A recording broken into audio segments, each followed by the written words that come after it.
সহযোগিতা করার দায়িত্ব আমাদের সকলের। আপনাদের আমি সাংবাদিক সম্মেলন পরে আমার কার্যকর্তা পদাধিকারীদের সঙ্গে আমি কথা বলবো, তখন আপনারা করবেন। আপনারা দয়া করে সহযোগিতা করুন। আপনারা জানেন ভারতীয় জনতা পার্টির পক্ষ থেকে ইতিমধ্যে পশ্চিমবঙ্গের বিভিন্ন জায়গায় তৃণমূল কংগ্রেসের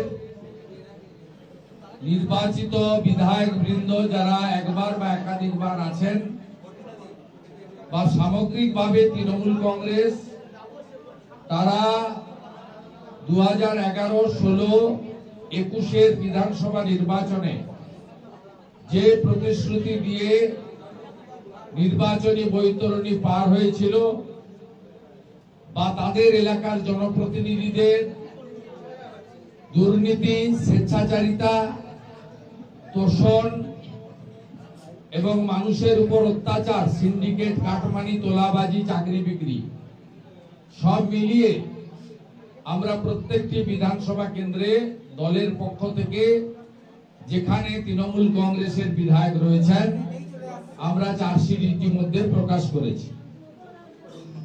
বিভিন্ন জেলাতে গত কয়েকদিন ধরে ভারতীয় জনতা পার্টির পক্ষ থেকে জেলা স্তরে যে প্রতিশ্রুতিগুলো তৃণমূল কংগ্রেসের জেলা স্তরের বিধায়ক, সাংসদ, মন্ত্রী, সর্বোপরি তৃণমূল কংগ্রেসের নেত্রী মুখ্যমন্ত্রী তিনি যে প্রতিশ্রুতিগুলো বিভিন্ন জনসভাতে দিয়েছিলেন, যার ভিত্তিতে 2021 সালে নির্বাচনে তারা জিতেছিলেন, তারা বলেছিলেন আমরা 100 দিনের মধ্যে এই কাজ করব, 6 মাসের মধ্যে এই কাজ করব, 1 বছরের মধ্যে এই কাজ করব এবং 5 বছরের মধ্যে আমরা এই কাজ করব।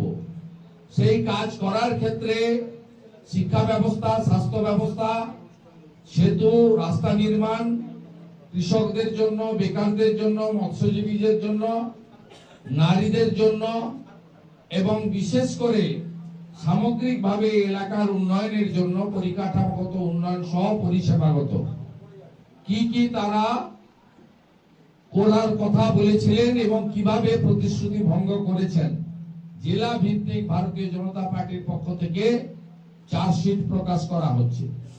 এখানে কিছুদিন আগেই রায়দিঘি বিধানসভার বর্তমান যিনি তৃণমূল কংগ্রেসের ছাপ্পামারা বিধায়ক রয়েছেন, তিনি যে সমস্ত এখানে মানুষের সঙ্গে প্রতিশ্রুতি ভঙ্গ করেছেন, উনার সমর্থনে বক্তৃতা করতে আসা রাজ্যের মুখ্যমন্ত্রী মমতা বন্দ্যোপাধ্যায় অন রেকর্ড যেসব কথাগুলি রায়দিঘির মানুষকে দিয়ে গেছিলেন, তার 99% প্রতিশ্রুতি ভঙ্গের বিষয়ে ইতিমধ্যে রায়দিঘি বিধানসভা কেন্দ্রে চার্জশিট প্রকাশিত হয়েছে স্থানীয় স্তরে বিধানসভা নেতৃত্ব, মন্ডল নেতৃত্বদের মিলে।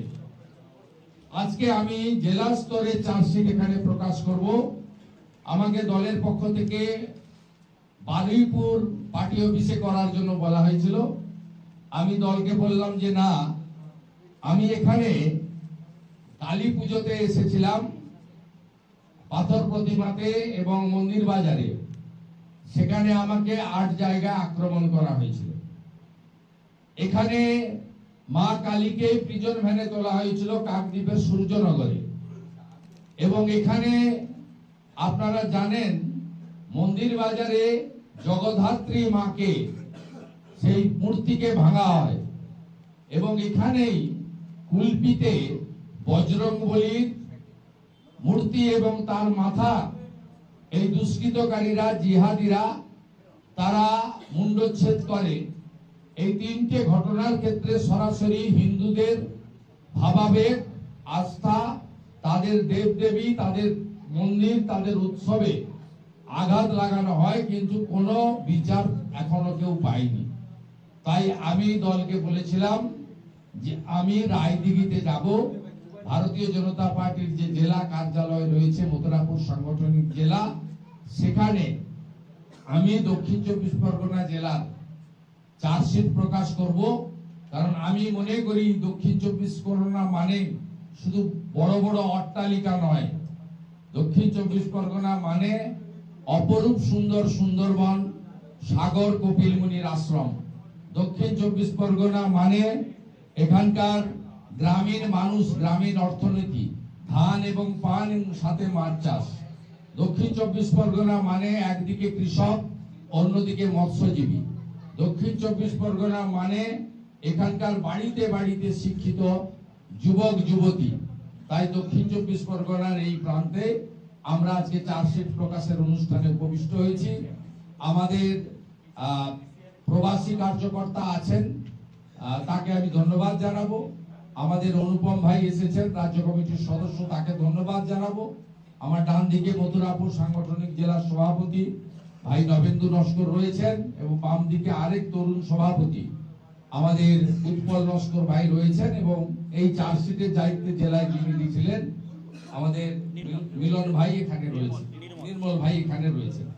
এছাড়াও অনেক নেতৃত্ব, বিধানসভার কনভেনার, ইনচার্জ, শাখা সংগঠন, মোর্চা ইত্যাদি আছেন। সকলের পক্ষ থেকে আমি আপনাদেরকে শুভেচ্ছা জানিয়ে এই চার্জশিট আমি প্রকাশ করছি। এটা রায়দিঘি তো আগে হয়ে গেছে, বলে দিচ্ছি।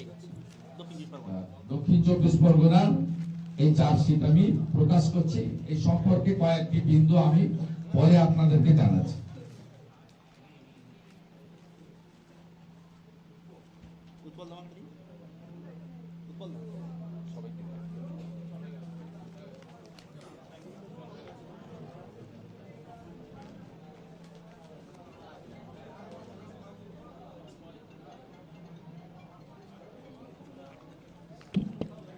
মূলত আমাদের এই চার্জশিটে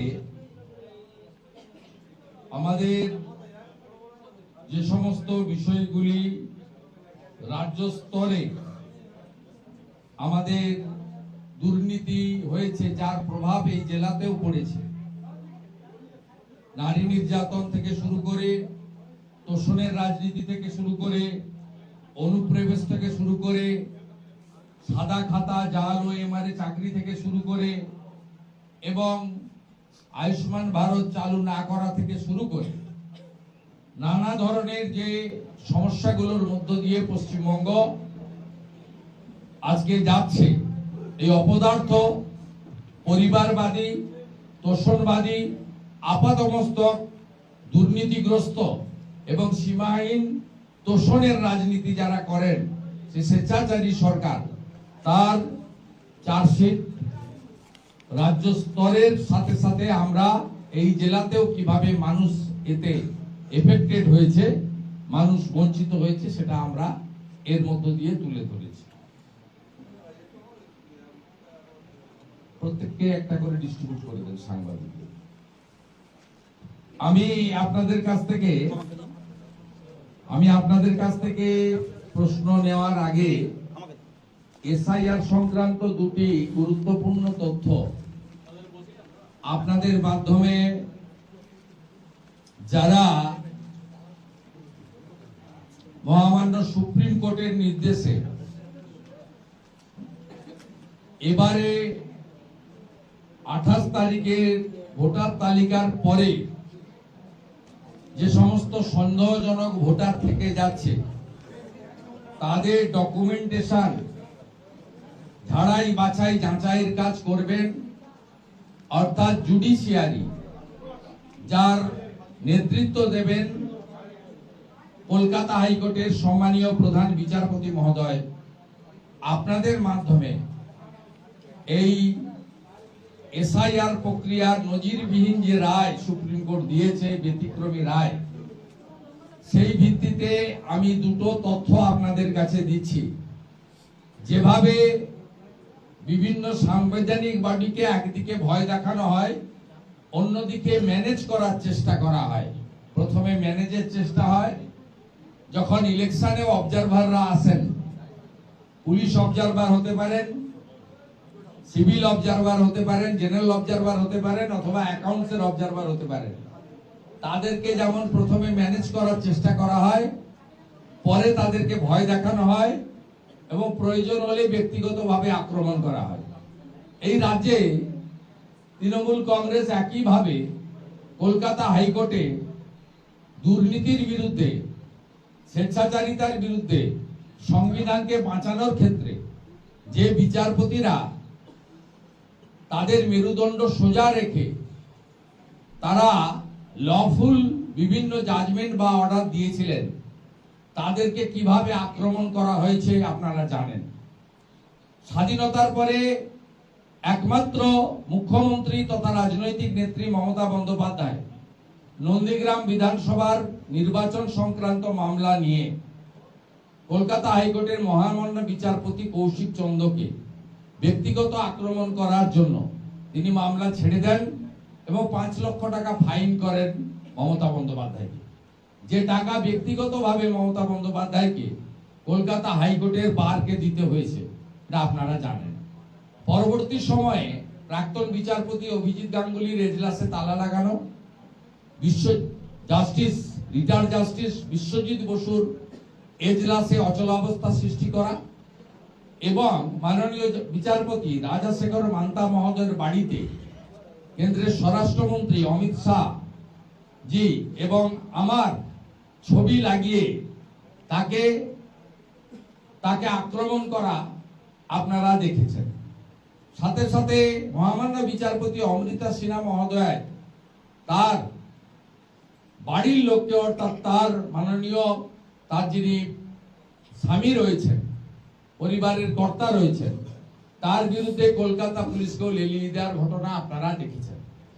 আমি এই কথাগুলো এই কারণে বললাম যে জুডিশিয়াল অফিসাররা কলকাতা হাইকোর্টের প্রধান বিচারপতির নির্দেশে সুপ্রিম কোর্টের রায়ের পরিপ্রেক্ষিতে এই সন্দেহজনক ভোটার, যারা 3টে কাগজ দরকার হয় ভোটার তালিকায় নাম তুলতে গেলে, একটা হচ্ছে ভারতবর্ষের নাগরিক সিটিজেনশিপ, দ্বিতীয় হচ্ছে ডোমিসাইল সার্টিফিকেট, এখানকার স্থায়ী বাসিন্দা, এবং তৃতীয় হচ্ছে 18 বছর পূর্ণ হয়েছে। আপনারা জানেন বাংলাদেশ থেকে 2 ধরনের মানুষ ভারতবর্ষ তথা পশ্চিমবঙ্গে এসেছে। একদল হচ্ছে হিন্দু, যারা ধর্ম বাঁচানোর জন্য অত্যাচারিত হয়ে পশ্চিমবঙ্গে ভারতে এসেছেন। ভারত তাদের মোদিজির নেতৃত্বে আশ্রয় দিয়েছে, সিএএ এর মাধ্যমে তারা শরণার্থী।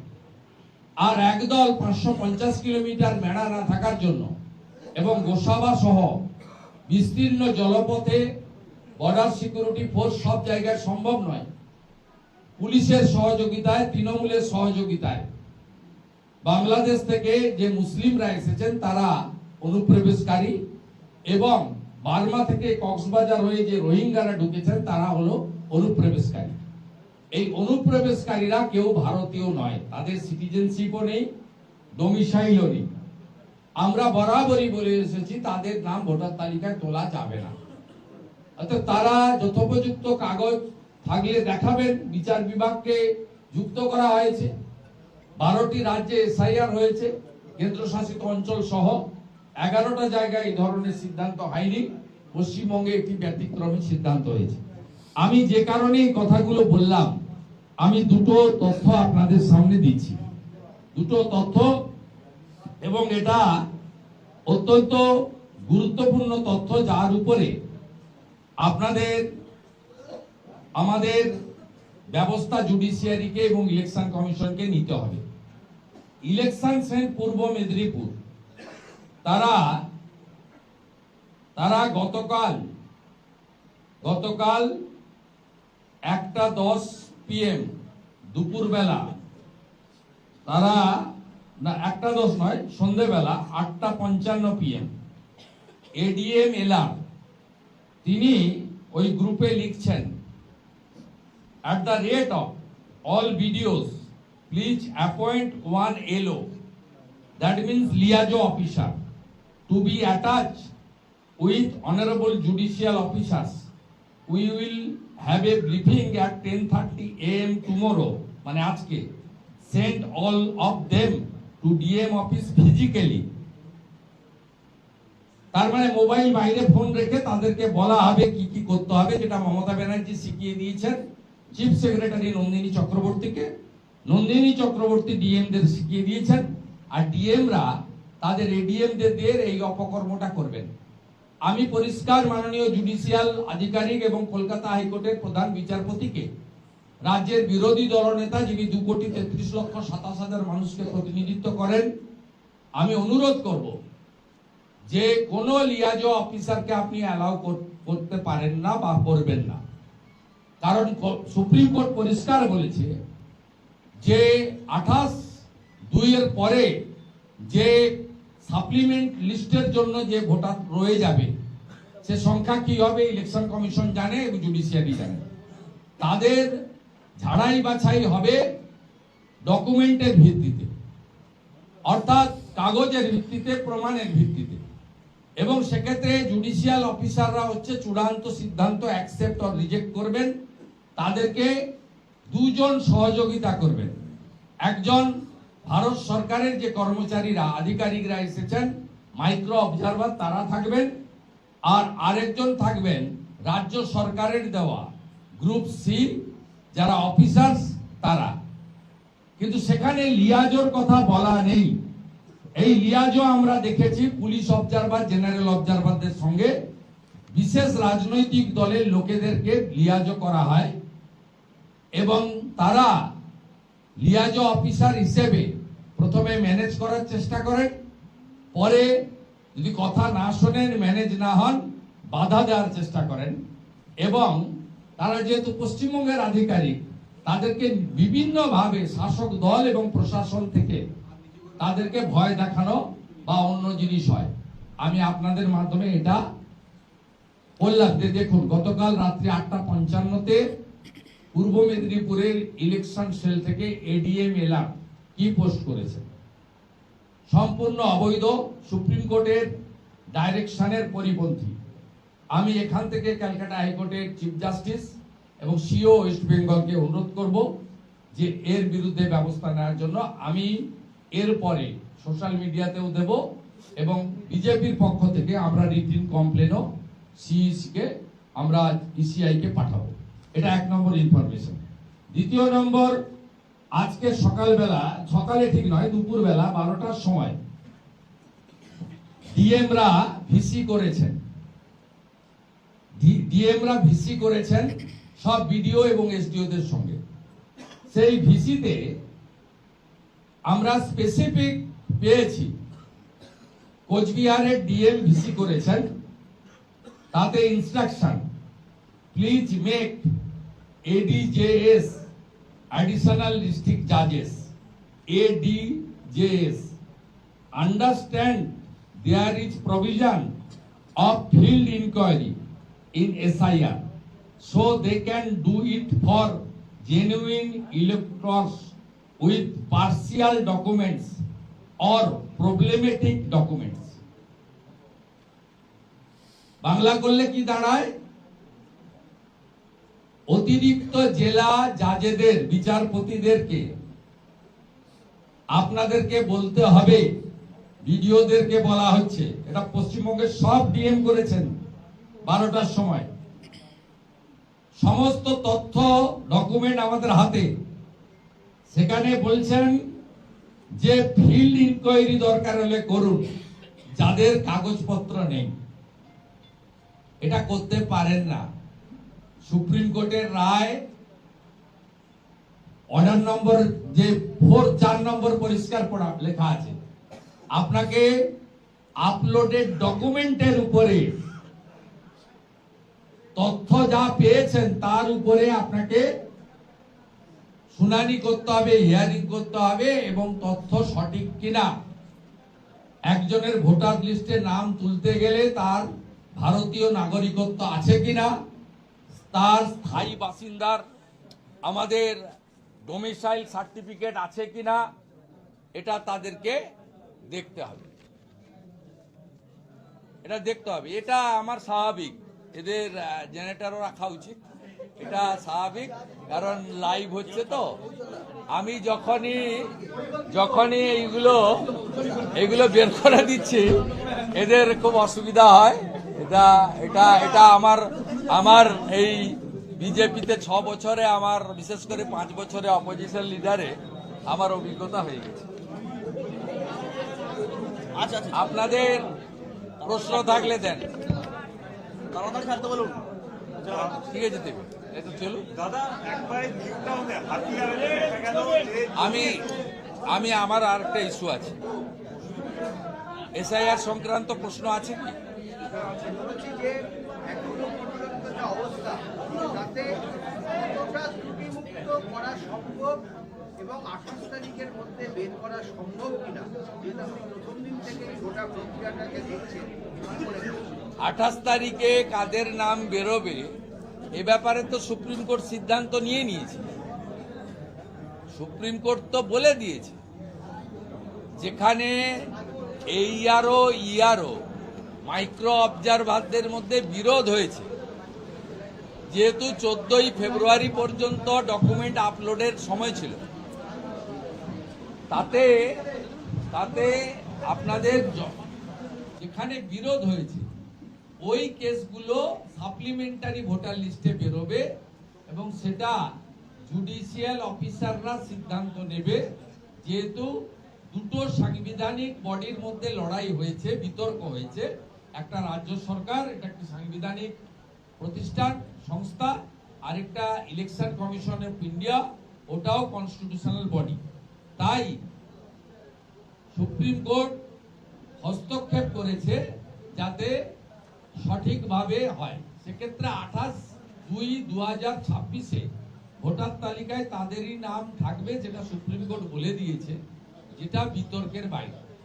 বিতর্কিত ভোটারদের জন্য জুডিশিয়াল অফিসার যারা 250 জন নিয়োগ হয়েছে চিফ জাস্টিসের দ্বারা, তাদেরকে করতে হবে ঝাড়াই বাছাই এবং সেটা হবে তথ্যের ভিত্তিতে। সেখানে নতুন কোনো পদ্ধতি চালু করা যাবে না। তাই লিয়াজো অফিসারও বেআইনি এবং ফিল্ড সার্ভেও কোর্টের সুপ্রিম কোর্টের অর্ডারের পরিপন্থী। এই জন্যই দুটো তথ্য ডকুমেন্ট প্রমাণপত্র দিয়ে আমি তৃণমূল কংগ্রেসের শেষ খেলাটা আপনাদের সামনে উন্মোচিত করি।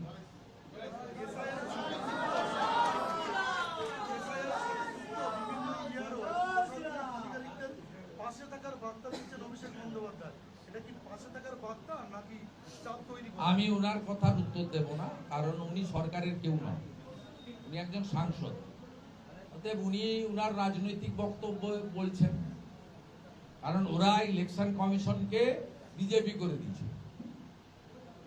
এখন তো সুপ্রিম কোর্ট করেছে, এরপরে জুডিশিয়াল অফিসারদেরকে আর কলকাতা হাইকোর্টকেও বিজেপি বলে দিতে পারে। এর আগেও ex justice Abhijit Ganguly, retired justice Biswajit Basu, sitting জাজ অমৃতা সিনহা মহোদয়া, আমাদের সিটিং জাজ সিনিয়র জাজ রাজাশেখর মান্তার ক্ষেত্রে আপনারা যে আচার আচরণ করেছেন এবং কিছুদিন আগে মাননীয় বিচারপতি শুভ্রা ঘোষের এজলাসেও আপনারা যেভাবে ভণ্ডুল করেছেন, যার ফলে ইডিকে চলে যেতে হয়েছে সুপ্রিম কোর্ট, সবাই দেখেছে। এবং আমরা সময়ের অপেক্ষায় আছি যে তৃণমূল কংগ্রেস কবে বলবে যে এই বিচার ব্যবস্থাও বিজেপি, সবই পারে বলতে। এই দলটাই ভারত বিরোধী, সংবিধান বিরোধী।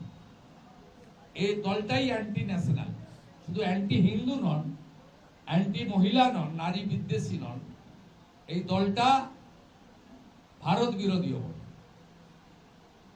বিএলওদের জন্য 61 কোটি টাকা রাজ্য বরাদ্দ করেছে, অসুস্থ এবং যারা মৃত বিএলও তাদের এখনো পর্যন্ত টাকা বরাদ্দ হয়েছে কিনা জানা নেই, কমিশনভুক্ত খবর। আমি আপনাদেরকে বলি, কোন জেলার জেলা শাসক এসআইআর সংক্রান্ত প্রক্রিয়াতে কেউ মারা গেছেন, অসুস্থ হয়েছেন, এই তথ্য আমার জানা নেই যে তারা ইলেকশন কমিশনকে দিয়েছে। ইলেকশন কমিশন যখন যখন সাংবাদিক সম্মেলন করেছে তারা বলেছেন জেলা শাসকদের দায়িত্ব information with document, postmortem report, medical report এবং তার সঙ্গে যা রিলেভেন্ট ডকুমেন্ট, এগুলো দিয়ে করা। উত্তরপ্রদেশের ক্ষেত্রে 2-3টি কেস ঘটেছিল। ইলেকশন কমিশন, আমি যেটুকু জানি, তারা 25 লক্ষ টাকা পর্যন্ত ক্ষতিপূরণ দিয়েছে। অর্থাৎ ইলেকশন কমিশন এই জন্য সবসময় প্রস্তুত থাকেন। কিন্তু পশ্চিমবঙ্গে যেগুলো করছেন, গাছ থেকে পড়ে গেলে, ছাদ থেকে পড়ে গেলে, বিষ খেয়ে ঝুলে গেলে, বিষ খেয়ে পড়ে গেলে, দড়ি দিয়ে ঝুলে গেলে, পুকুরে স্নান করতে গিয়ে ডুবে গেলে, সবকে এসআইআর বলে চালিয়ে দিচ্ছে। অতএব আগে তথ্য প্রমাণ দিয়ে সঠিকভাবে পোস্টমর্টম রিপোর্ট করে আপনারা যথাবিহিত জায়গায় প্রশাসনের পক্ষ থেকে জানান, তাহলেই এই বিষয়ে ইলেকশন কমিশন অন্য রাজ্যে যা ব্যবস্থা নিয়েছে এখানেও সেই ব্যবস্থা নেবে। না নিলে আমরাও ইলেকশন কমিশনকে বলবো যে নেওয়া উচিত। আফটার অল আমরা পশ্চিমবঙ্গের প্রত্যেকটি নাগরিকের, সে যে দলেরই হোক, তার শুভাকাঙ্ক্ষী হিতাকাঙ্ক্ষী। দাদা, 5 রাজ্যে ভোটের আগে বড়সড় সিদ্ধান্ত ইডির, ভেবেচিন্তে সব দিক খতিয়ে দেখে পাঠাতে হবে জিজ্ঞাসাবাদের নোটিশ।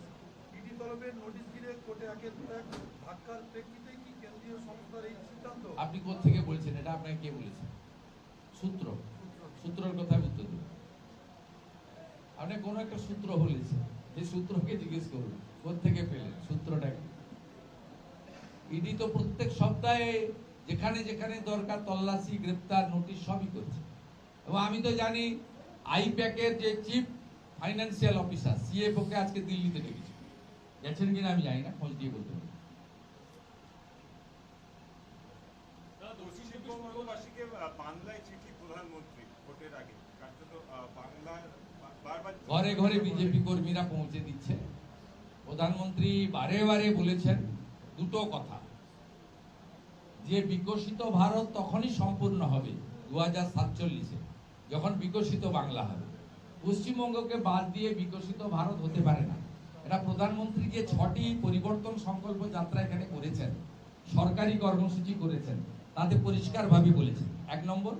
দ্বিতীয় নম্বর হচ্ছে, মাননীয় প্রধানমন্ত্রী বলেছেন যে ভারতীয় জনতা পার্টির আদর্শিক নেতা এবং ভিত্তি স্থাপন করেছিলেন ডক্টর শ্যামাপ্রসাদ মুখার্জি, একজন আদর্শ বাঙালি, ট্রু একজন রাষ্ট্রবাদী, যার জন্যই আজকে কাশ্মীর ভারতের অবিচ্ছেদ্য অঙ্গ। জওহরলাল নেহরু সহ কংগ্রেস তখন ভারত ভাগ করেছিল, আর ডক্টর শ্যামাপ্রসাদ মুখার্জি আর স্বামী প্রণবানন্দ পূর্ব পাকিস্তানকে ভাগ করে দিয়েছিল। আজকে এইখানে বসে বন্দে মাতরম, ভারত মাতা কি জয়, জয় শ্রীরাম, জাতীয় সঙ্গীতের বন্দনা, তেরঙ্গা পতাকাকে প্রণাম করা কোনো কাজই আপনি করতে পারতেন না যদি ডক্টর শ্যামাপ্রসাদ মুখার্জি এবং স্বামী প্রণবানন্দ 1947 সালের 20 জুন ভারত ভুক্তি না ঘটাতেন। তাই প্রধানমন্ত্রী বাংলাতে চিঠি শুধু নন, তিনি বাংলাতে সোশ্যাল মিডিয়াতেও দেন পশ্চিমবঙ্গের বিভিন্ন মুনি ঋষিদের বিষয়ে, বিভিন্ন দুর্গা পূজা থেকে শুরু করে বড় বড় আমাদের ভারতীয় এবং সনাতনী উৎসবের ক্ষেত্রে প্রধানমন্ত্রী যখন পশ্চিমবঙ্গে আসেন, আসার আগে তিনি বাংলাতে তার সোশ্যাল মিডিয়ায় দেন এবং তিনি পশ্চিমবঙ্গে মা কালীকে প্রণাম করে, মা দুর্গাকে প্রণাম করে তিনি তার বক্তব্য শুরু করেন বাংলাতে। এবং আপনারা শুনলে খুশি হবেন যে স্বাধীনতার এত বছর পরে 2024 সালে ক্লাসিক্যাল ল্যাঙ্গুয়েজের যে স্বীকৃতি বাংলা ভাষা, এটা কিন্তু নরেন্দ্র মোদীজি দিয়েছেন, তার চেষ্টাতে হয়েছে। তৃণমূল কংগ্রেসও প্রচেষ্টা নেননি এবং স্বাধীনতার পর থেকে যত সরকার কেন্দ্রে বা রাজ্যে এসেছে তারা কেউ এই বাংলা ভাষাকে, ক্লাসিক্যাল ল্যাঙ্গুয়েজকে যে স্বীকৃতি, সেই স্বীকৃতিটা নরেন্দ্র মোদীজির নেতৃত্বে ভারত সরকার দিয়েছে। উনার আবেদন চিঠি বাড়িতে বাড়িতে আমরা পৌঁছে দিয়েছি। তিনি মেট্রো উদ্বোধন করতে এসে পরিষ্কারভাবে দমদমে বলে গেছিলেন, আমার কাজ বাংলার হিত গৌরব ফেরানো। স্বাধীনতার সময় বাংলা শিল্পে এক ছিল, বিনিয়োগ এক ছিল, ফরেন ডাইরেক্ট ইনভেস্টমেন্ট বাংলায় সবচেয়ে বেশি এসেছে, কর্মসংস্থান বাংলার সকলের হাতে কাজ ছিল। বাংলায় বরঞ্চ অবিভক্ত বিহার, ইউপি, উড়িষ্যা থেকে, আসাম থেকে লোক আসতো কাজের খোঁজে। বাংলা শিক্ষাতে একে ছিল, বাংলা মেধাতে 1 নম্বরে ছিল। তিনি সেই উদাহরণগুলো দিয়ে বলেছেন যে বিজেপির সরকার আনবেন, আমরা বাংলার যে হিত গৌরব সেটা পুনরায় ফিরিয়ে আনার কাজ করব। এবং তিনি বলেছেন, আমি এর গ্যারান্টার থাকলাম। বিধানসভা নির্বাচনে পশ্চিমবাংলার লোকেরাই লড়বে, পশ্চিমবাংলার লোকেরাই জিতবে, তারাই বিধানসভা গঠন করবে, মন্ত্রিসভা গঠন করবে, তারাই সরকার চালাবে। আমাদের নেতা নরেন্দ্র মোদী বলে গেছেন, বাংলার হিত গৌরব ফিরিয়ে আনার ক্ষেত্রে আমি গ্যারান্টার থাকলাম, অন রেকর্ড হাজার হাজার মানুষকে সাক্ষী রেখে, আপনাদেরকে সাক্ষী রেখে বলে গেছেন।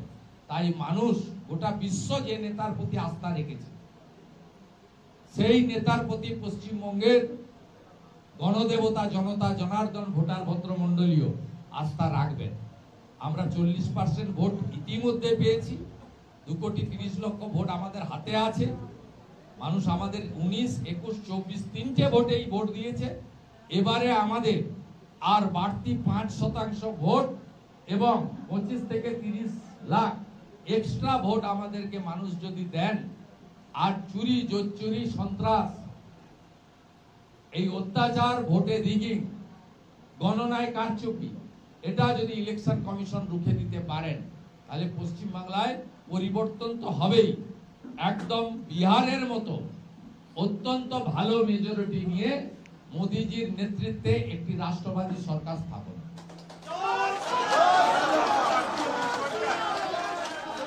গত 48 ঘন্টায় যদি দেখা যায় দিল্লি পুলিশ 2জন লস্করি তৈবার হ্যান্ডেলার এবং একজন আইএসআই এর এজেন্টকে অ্যারেস্ট করলো, ওয়েস্ট বেঙ্গল পুলিশের সেখানে ভূমিকাটা কি? ভূমিকাটা তোষণ, তুষ্টিকরণ, হাই অ্যাপিচমেন্ট। আপনাকে বলি, পশ্চিমবঙ্গ শুধুমাত্র দুর্নীতির হাব, তোষণের হাব হয়নি, জঙ্গিদেরকে একটি নিরাপদ আশ্রয়স্থল করে দিয়েছে তৃণমূল কংগ্রেস। আমি সব জায়গায় বলি, প্রতিদিন বলি, গত 2 বছরে সোনারপুর থেকে আব্দুল মান্নান লালটু শেখ ধরা পড়েছে, যিনি জঙ্গি সংগঠনের লিঙ্কম্যান। আনসারুল বাংলার প্রতিনিধি 7 শেখ ধরা পড়েছে মুর্শিদাবাদের হরিহর পাড়ায় একটি খারেজি মাদ্রাসা থেকে। তিনি 3 বার ভোট দিয়েছেন তৃণমূলকে। এখানেই পাশে ক্যানিং, এখান থেকে কাশ্মীর থেকে এসটিএফ এসে জাভেদ মুন্সিকে অ্যারেস্ট করে নিয়ে গেছে, যিনি আরডিএক্স এ বিশেষ বিস্ফোরক বানাতে পারেন। 2 কিলোমিটার দূর থেকে রিমোটে গাড়ি বাড়ি মানুষকে উড়িয়ে দেওয়ার ক্ষমতা তার আছে, তাকে নিয়ে গেছে কাশ্মীর এসটিএফ। তাই এই ঘটনা কোনো বিচ্ছিন্ন ঘটনা নয়। ইন্দোরের সেক্স র্যাকেট ধরা পড়লে বাংলাদেশি মুসলিম অনুপ্রবেশকারী রোহিঙ্গারা ধরা পড়ে, দিল্লিতে আপনার হনুমান জয়ন্তীর মিছিলে যারা পাথরবাজি করে তারা ধরা পড়ে এখানকার লোক। যত ঘটনা ভারতবর্ষ হচ্ছে, এমনকি হরিয়ানার নুতে যে ঘটনা ঘটানো হয়েছিল তারও এখানে যোগসূত্র পাওয়া গেছে।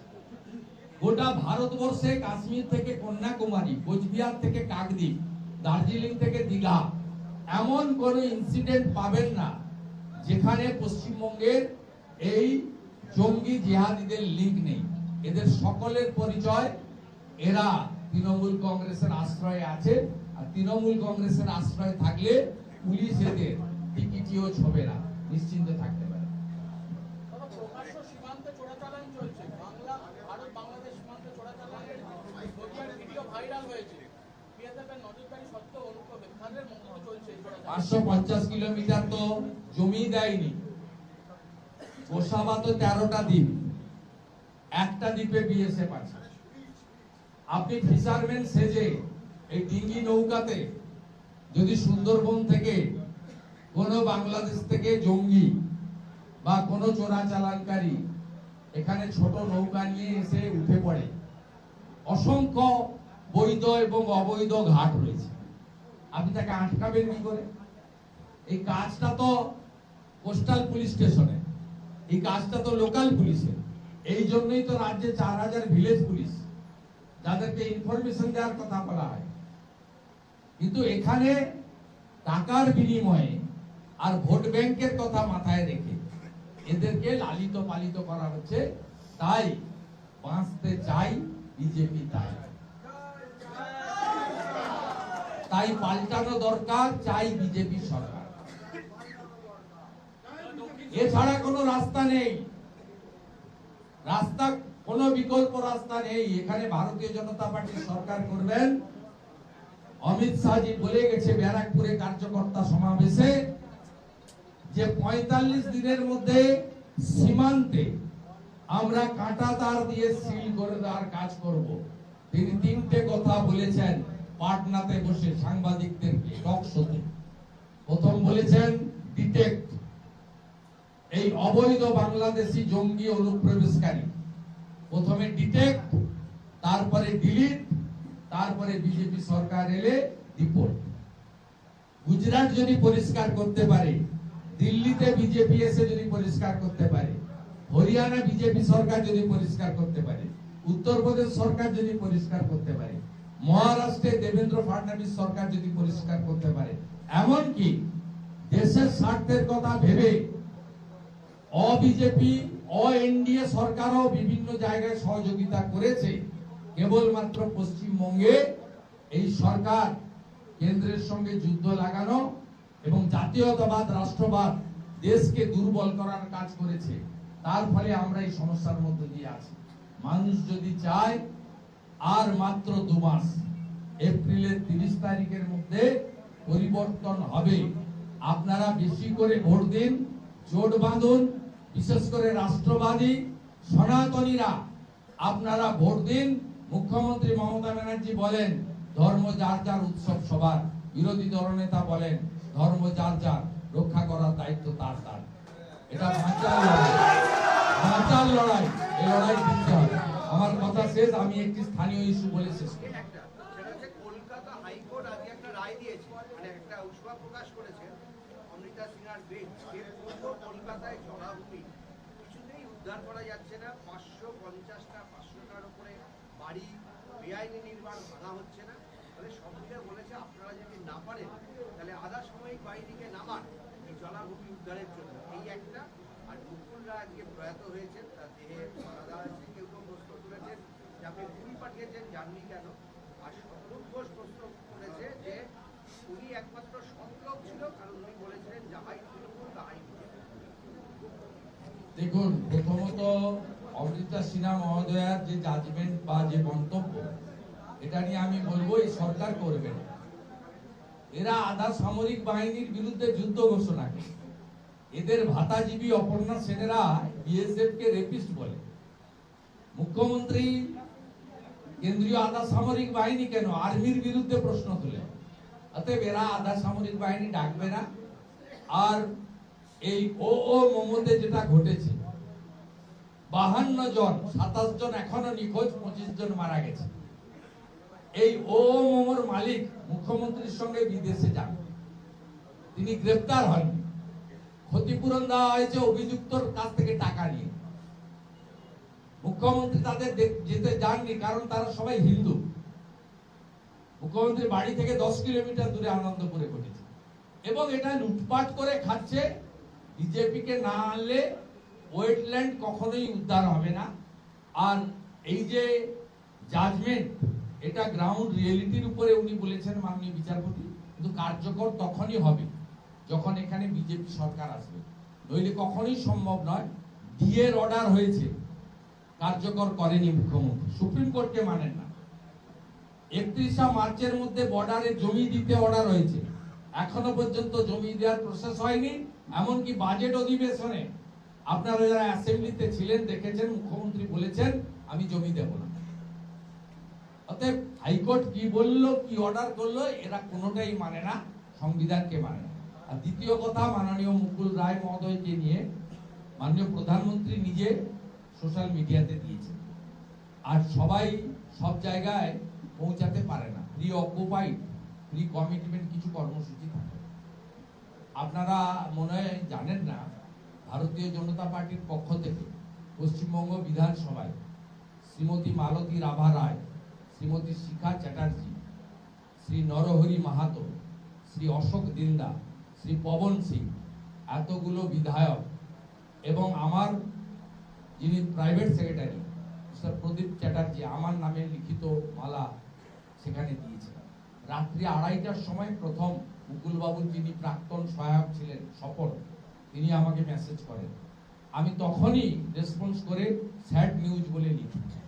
আজকে সকালবেলা 10টার সময়, 10:30টার সময় আমি ওনার পুত্র প্রাক্তন বিধায়ক শুভ্রাংশু রায়ের সঙ্গে মোবাইল ফোনে কথা বলে আমার কন্ডোলেন্সেস জানিয়েছি। আমি সকাল 9:30টায় খেজুরিতে কর্মসূচি করেছি, 10:30টার সময় নন্দীগ্রামে কর্মসূচি করেছি, 4:30টায় এখানে টাইম দিয়েছিলাম, 4:29 আপনাদের কাছে উপস্থিত হয়েছি। আমাদেরকে নিয়ে সব প্রশ্ন তোলার কোনো কারণ নেই। যারা মুকুল রায়কে ঘাড় ধাক্কা মেরেছিলেন তারা ভোটের জন্য মুকুল রায়ের এই নিথর দেহকে ব্যবহার করার চেষ্টা করছেন, এতে কোনো লাভ হবে না। যেদিন মমতা ব্যানার্জি মুকুল রায়ের কাছ থেকে সবকিছু কেড়ে নিয়েছিল, সেদিন ভারতীয় জনতা পার্টির নেতা কৈলাস বিজয় বর্গীজির নেতৃত্বে সেদিন আশ্রয় দিয়েছিল মুকুল রায়কে বিজেপি। মেমোরিটা রিকল করুন, মুকুল রায়ের রাজ্যসভা আসন কেড়েছে কি? মুকুল রায়ের স্ট্যান্ডিং কমিটির মেম্বারশিপ কেড়ে নিয়েছিল কি? মুকুল রায়ের যত সাংগঠনিক পদ ছিল 2015-তে কেড়ে নিয়ে তাকে পশ্চিমবঙ্গের বাইরে তৃণমূলের যেখানে অস্তিত্ব নেই পাঞ্জাবে পাঠিয়ে দেওয়া হয়েছিল। একটু মেমোরি রিকল করুন। এবং ভারতীয় জনতা পার্টি সেই পার্টি, যে কোনো রাজনৈতিক কর্মী তারা যদি আশ্রয় চায় যে আমি রাজনীতিটা করতে চাই, সে যদি রাষ্ট্রবাদে বিশ্বাস করে, তার যদি বন্দে মাতরম বলতে জাতীয় সঙ্গীত গাইতে অসুবিধা না থাকে, তাকে আশ্রয় দেয়। ঠিক একইভাবে 1998 সালে যখন কংগ্রেস ঘাড় ধাক্কা মেরে মমতা ব্যানার্জিকে তাড়িয়েছিল, সেদিনই ভারতরত্ন বিশ্ববন্দিত নেতা অটল বিহারী বাজপেয়ী আশ্রয় দিয়েছিল। এসব কথা আমাদের না শোনানোই ভালো, বিজেপির কাছে না শোনানোই ভালো। বিজেপির মন্ত্র দেশ আগে দল পরে ব্যক্তি আরো দূরে, এই মন্ত্রে যে বিশ্বাস করবেন সে বিজেপি করতে পারে। বিজেপি আমাকে গ্রহণ করেছে, বিরোধী দলনেতার দায়িত্ব দিয়েছে, আমি 6 বছর নিষ্ঠার সঙ্গে কাজ করছি। 11-তে সিপিএম কে উৎখাত করেছিলাম, 26-এ তৃণমূল কংগ্রেসকে উৎখাত করব। নন্দীগ্রামে হারিয়েছি, দম থাকলে ভবানীপুরে লড়তে বলুন, ওখানেও হারাবো।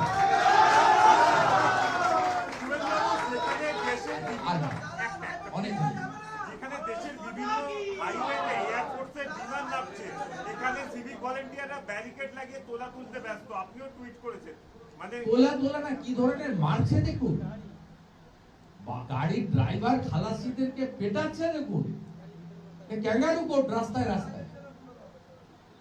আমি ওই টুইটেই লিখেছি, বাঁচতে চাই বিজেপি, তাই এছাড়া কোনো রাস্তা নেই।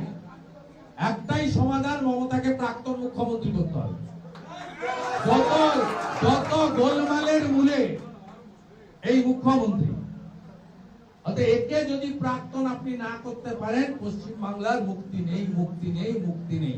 আগামী দিনে গ্রেটার বাংলাদেশ হবে, আমাদের বর্ডারে সব সিট জামাত জিতেছে, আর এবারে এই জামাত দখল করে ফেলবে। অর্ধেক তো করে নিয়েছে।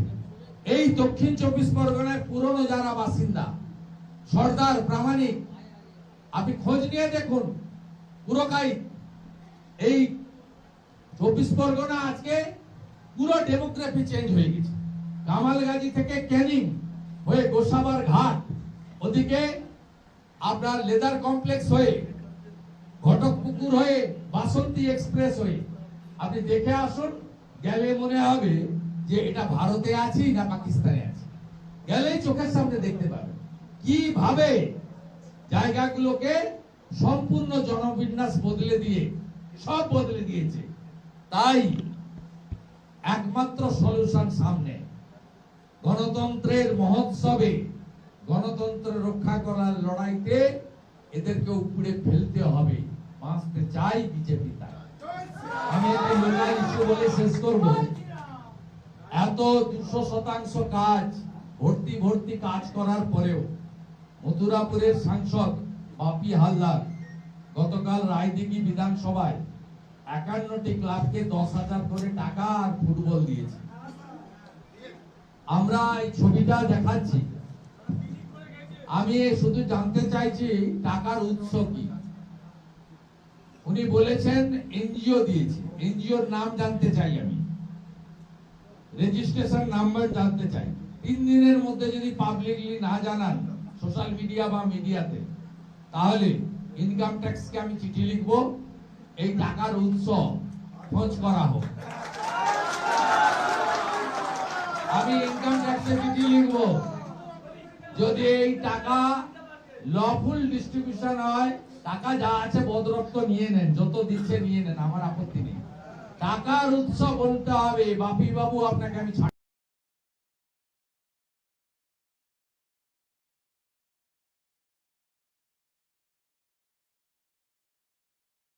ছাড়ছি না, আমি ছাড়ছি না আপনাকে। প্রত্যেকে আপনি গিলাচ্ছেন, টাকার উৎস আপনাকে জানাতে হবে। আপনি কায়দা করে বলেছেন এনজিও, এনজিওর নাম চাই, রেজিস্ট্রেশন নম্বর চাই, নামটাই দিন, রেজিস্ট্রেশন নম্বর আমরা বের করে ফেলবো। না বের করলে ইনকাম ট্যাক্স আমি চিঠি দেবো। আমি নাগরিক হিসেবে আমার অধিকার আছে ইনকাম ট্যাক্সকে চিঠি দেওয়ার। আমি এই ডকুমেন্টগুলো নিয়ে যাচ্ছি, আমি কিন্তু এটা ছাড়বো না, এইটুকু বলে গেলাম।